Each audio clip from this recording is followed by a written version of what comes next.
Hello my dear lovely audience, আজকে আপনাদের সামনে আবারও এক সৌদি প্রবাসী ভাইয়ের গল্প নিয়ে হাজির হয়েছি। আমি আপনাদের গল্প কাউকে সমাজের চোখে খারাপ কিংবা ছোট করার জন্য উপস্থাপন করে থাকি না। আমি শুধু এই সমাজের বাস্তবতা তুলে ধরার জন্য আপনাদের গল্প উপস্থাপন করে থাকি। তো কথা না বাড়িয়ে চলে যাই মূল গল্পে। ময়মনসিংহ জেলার সজীব, সে একটা মেয়েকে খুব ভালোবাসতো। মেয়েটাও তাকে খুব ভালোবাসতো। তাদের সম্পর্ক ছিল দীর্ঘ 5 বছরের। মেয়েটার পরিবার ছিল নিতান্তই গরিব। মেয়েটা এসএসসি পাশ করার পর তার আর লেখাপড়ার কোনো ইচ্ছে নেই, বা পারিবারিকভাবে তাকে লেখাপড়া করানোর মতো কোনো সক্ষমতা নেই। তাই সজীব তাকে নিজ অর্থায়নে একটা মহিলা কলেজে ভর্তি করে দেয়, আর তাকে আশ্বাস দেয়, তুমি কলেজে লেখাপড়া করো, আমি বিদেশ থেকে আসি, আমি 2-3 বছর বিদেশ করে এসেই তোমাকে বিয়ে করবো।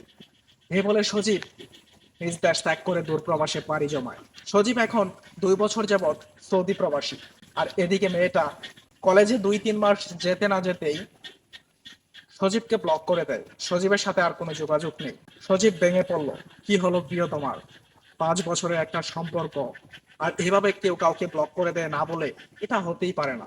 মেয়েটা 2-3 মাস কলেজে যাওয়ার পর হুট করেই কলেজে যাওয়া বন্ধ করে দিয়ে সে তার বোনের কাছে গাজীপুর শ্রীপুরে একটা চাকরি নেয়।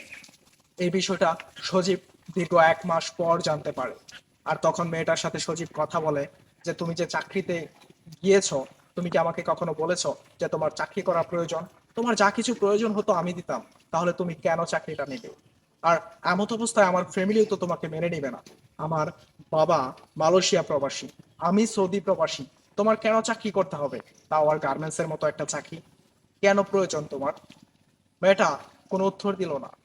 মেয়েটা চাচ্ছিল না সজীবের সাথে সম্পর্ক ঠিক রাখতে। এদিকে সজীব ভেঙে পড়লো। এভাবে কথা কাটাকাটি নিয়ে তাদের সম্পর্কটা আস্তে আস্তে একটা অন্যরকম পর্যায়ে চলে যায়। অন্যরকম পর্যায়ে বলতে মেয়েটা আর সজীবের সাথে কথা বলতে চাচ্ছে না। এমত অবস্থায় দূরপ্রবাসী সজীব ভেঙে পড়ে। তাকে সান্ত্বনা দেওয়ার মতো কেউ নেই। মেয়েটার একটা বিয়ে ঠিক হয়েছে, তাও সজীব জানে না। এই তো সামনের মাসেই হয়তো মেয়েটার বিয়ে। আর এই কথাটা সজীব অনেক পরে জানতে পারলো। এই যে 5-6 বছর রিলেশন করার পর আপনারা মাঝপথে একজনকে ছেড়ে দিয়ে চলে যান, তাহলে বিপরীত প্রান্তের মানুষটার কেমন কষ্ট অনুভূতি হয় সেটা কখনো কল্পনা করে দেখেছেন? আসলে আমরা একটা জিনিস সহজেই উপলব্ধি করতে পারি। মেয়েরা তাদেরকেই প্রত্যাখ্যান করে যারা তাদেরকে খুব বেশি ভালোবাসতো। মেয়েরা তাদেরকেই প্রত্যাখ্যান করে যাদের জন্য জীবনের এক পর্যায়ে এসে খুব আফসোস হয়, কেন সেই মানুষটাকে ছেড়ে আসলাম। সত্যিকার মানুষটা তারা চিনতে অনেকটা দেরি করে। যাই হোক, এতক্ষণ গল্পটা শুনে আপনারা কি উপলব্ধি করলেন অবশ্যই কমেন্টস করে জানাবেন। আর আপনার যদি ব্যক্তিগত কোনো গল্প থাকে তাহলে ইনবক্স করতে বলবেন না। এতক্ষণ ভিডিওটা দেখার জন্য আপনাদেরকে অসংখ্য ধন্যবাদ। দেখা হচ্ছে পরবর্তী ভিডিওতে। ভালো থাকবেন, সুস্থ থাকবেন।